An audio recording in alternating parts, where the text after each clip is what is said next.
Bem-vindos ao Noite Esportiva. Aqui, você vai ouvir histórias curiosas, divertidas e perfeitas para relaxar antes de dormir ou lavar aquela louça acumulada. Paixão, drama, vitórias e derrotas, tudo sobre esporte, contado no ritmo de uma boa fofoca. Então já se ajeita aí, que o Noite Esportiva vai começar. Vocês lembram ou já ouviram falar sobre a grande final de Oscar Schmidt contra a seleção dos Estados Unidos no PAN de 87? Em 23 de agosto de 1987, o Market Square Arena lotado, cerca de 16 mil pessoas, assistiu à maior virada do basquete brasileiro. Na final masculina dos Jogos Pan-Americanos de Indianápolis, o Brasil, que estava 10 pontos atrás no intervalo e chegou a perder por 20, derrotou os anfitriões norte-americanos por 120-115, quebrando uma invencibilidade de 34 partidas da seleção dos Estados Unidos, decretando sua primeira derrota em casa em Jogos Pan-Americanos. Oscar Schmidt marcou 46 pontos, 35 deles no segundo tempo, e Marcel de Souza marcou 31. Juntos, eles somaram 55 dos 66 pontos brasileiros após o intervalo.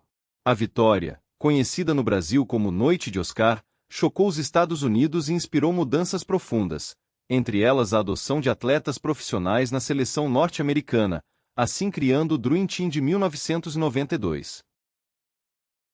Oscar Daniel Bezerra Schmidt nasceu em 16 de fevereiro de 1958 em Natal, Rio Grande do Norte.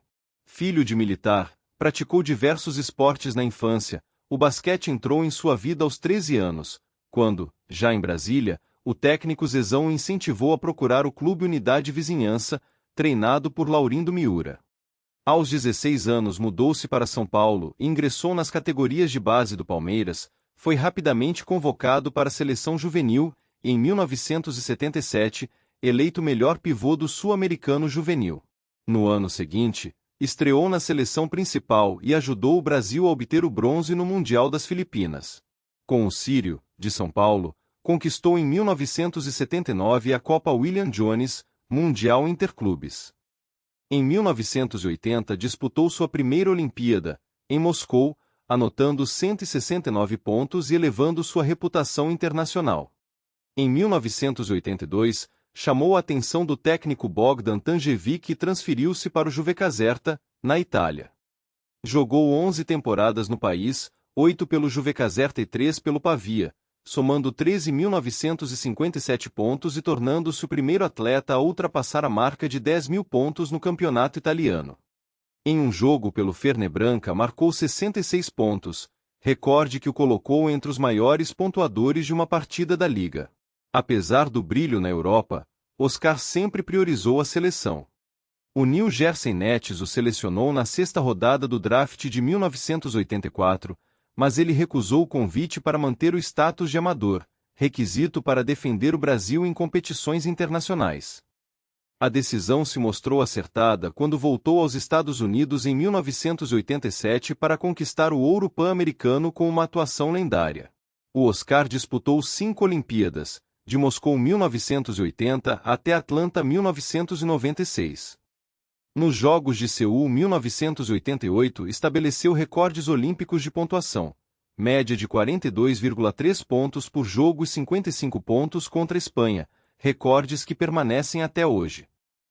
Com 1.093 pontos, ele é o maior cestinha da história dos Jogos Olímpicos.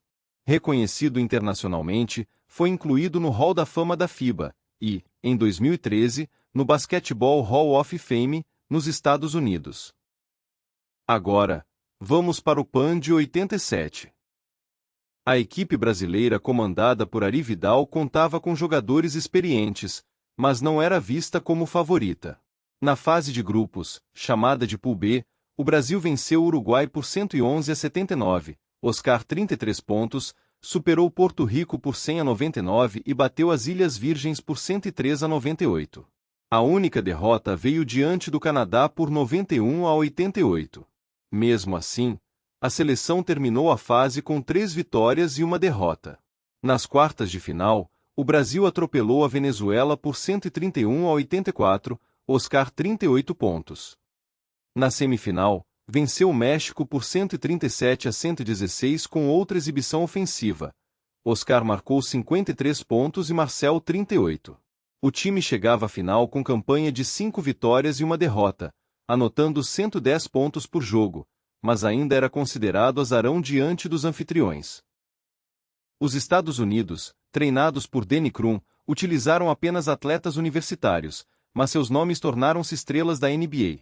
David Robinson, Danny Manning, Rex Chapman, Dan Majerle, Pervis Ellison, entre outros. A trajetória foi dominante. Na fase de grupos, Pool A, venceram Panamá 91-63, Argentina 85-58, México 105-73 e Venezuela 109-74, terminando com 4 vitórias. Nas quartas de final derrotaram o Uruguai por 105-81, e na semifinal, passaram por Porto Rico por 80-75 com 20 pontos de Robinson e de Manning. Os americanos chegaram invictos, 6-0, e eram favoritos absolutos. Em toda a história pan-americana, o time tinha vencido 65 das 67 partidas disputadas e nunca perderam uma final.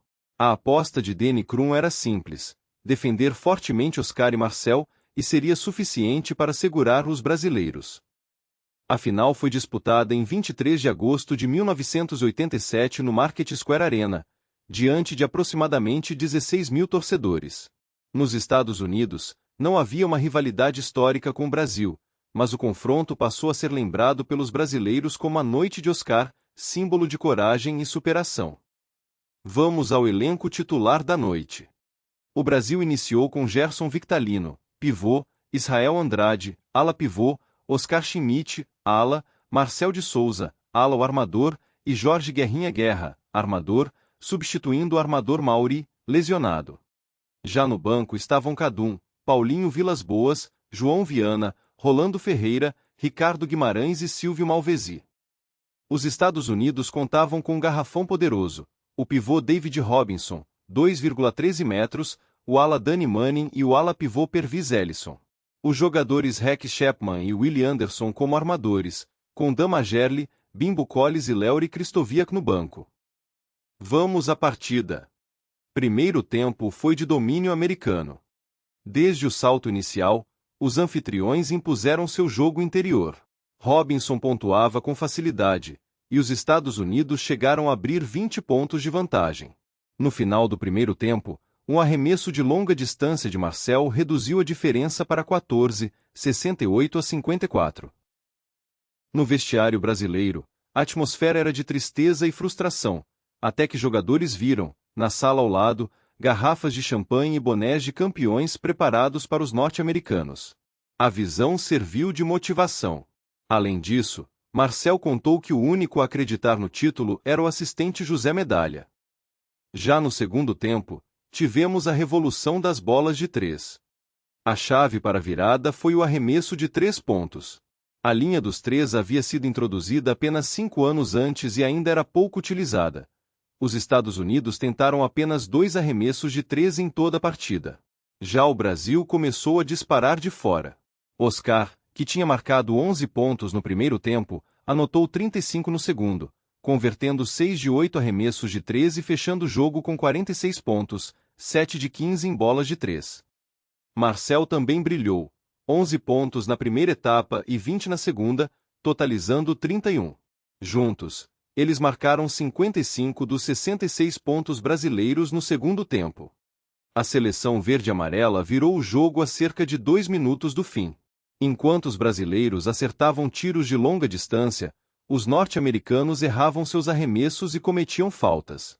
Cadum, 8 pontos, e Paulinho Vilas Boas, 7, deram fôlego nos momentos finais. No banco americano, o técnico Crum parecia perplexo com a avalanche de cestas de 3. Quando a sirene final tocou, Oscar caiu deitado no chão do ginásio, chorando e gritando, cena que virou símbolo da conquista. A estatística final mostra que o Brasil fez 66-47 no placar parcial do segundo tempo, fechando a partida em 120-115. Oscar foi o cestinha com 46 pontos, seguido por Marcel, 31, Gerson, 12, e Israel, 12. Do lado americano, David Robinson liderou com 20 pontos e 10 rebotes, enquanto Rex Chapman marcou 17. Curiosidades sobre o evento. O público no Market Square Arena era de aproximadamente 16.048 pessoas. Com a derrota, os Estados Unidos tiveram sua primeira derrota em casa em Jogos Pan-Americanos e sofreram mais de 100 pontos pela primeira vez. Durante a cerimônia de premiação, não havia gravação do hino nacional brasileiro no ginásio. Os organizadores tiveram de buscar uma fita em outro estádio, atrasando o protocolo. Segundo o site da CBB, os jogadores brasileiros viram garrafas de champanhe e bonés comemorativos no vestiário americano durante o intervalo. No fim, os próprios anfitriões tiveram de aplaudir os campeões. A repercussão e o legado desde o confronto do PAN de 87. A vitória brasileira abalou a hegemonia norte-americana e provocou debates internos. O site USA Basketball descreveu a atuação de Oscar e Marcel como um show ofensivo que muitos jamais esqueceriam. A derrota e, posteriormente, o bronze nos Jogos de 1988 evidenciaram que apenas universitários não seriam suficientes para manter a supremacia. Isso levou a Federação dos Estados Unidos a autorizar atletas profissionais na seleção, abrindo caminho para o Dream Team nos Jogos de Barcelona 1992. Além disso, a estratégia brasileira de arremessar muito para os 3 pontos, uma novidade na época, mostrou que o fundamento poderia decidir partidas. Poucos meses depois, a NCAA, Liga Universitária dos Estados Unidos, adotou permanentemente a linha dos 3 pontos, influenciada em parte pelo PAN de 1987. A campanha valorizou vários atletas brasileiros. Oscar consolidou-se como lenda mundial, continuaria quebrando recordes olímpicos em 1988 e, ao longo da carreira, tornaria-se o maior pontuador da história do basquete, com 49.973 pontos. Foi eleito um dos 50 maiores jogadores da FIBA, 1991, e, anos depois, entrou para o Hall da Fama. O pivô Rolando Ferreira, reserva no PAN, prosseguiu nos Estados Unidos e, em 1988, foi selecionado na segunda rodada do draft da NBA pelo Portland Trail Blazers. Ele disputou 12 jogos na temporada de 88 a 89, tornando-se o primeiro brasileiro a atuar na NBA. Outros companheiros seguiram carreiras de sucesso na Europa e no Brasil. Marcel de Souza tornou-se ídolo no Corinthians e, mais tarde, comentarista e treinador. Jorge Guerrinha e Kadum foram técnicos de clubes e seleções. Gerson Victalino, falecido em 2020, jogou no Japão e foi campeão pan-americano de 1999. O legado duradouro. A noite de Oscar virou lenda no esporte brasileiro. A narrativa de um time desacreditado que superou uma potência invicta continua inspirando gerações. O jogo evidenciou a importância do arremesso de 3 pontos muito antes de times como o Golden State Warriors adotarem o estilo. Para o Brasil, a vitória representou a maior conquista do basquete masculino desde os títulos mundiais de 1959 e 1963. Para os Estados Unidos, foi uma dolorosa lição que levou a mudanças estruturais e à formação de um dos maiores times da história. A partida permanece como um dos encontros mais emblemáticos entre Brasil e Estados Unidos, eternizada como a Noite de Oscar, quando o basquete mundial viu, pela primeira vez, a hegemonia americana ruir ao som da habilidade e da ousadia de um brasileiro. Você ouviu a incrível história do Oscar e a seleção brasileira de 87, desbancando a potência mundial que era a seleção dos Estados Unidos, e assim, eternizando para nós brasileiros como a Noite de Oscar. E se você curtiu essa história, já sabe. Deixa o like, compartilha com aquele amigo ou amiga que ama esportes e, claro, se inscreve no canal. Aqui sempre tem mais histórias curiosas, engraçadas e até aquelas que ajudam a relaxar antes de dormir. Obrigado por ficar até aqui, até o próximo vídeo.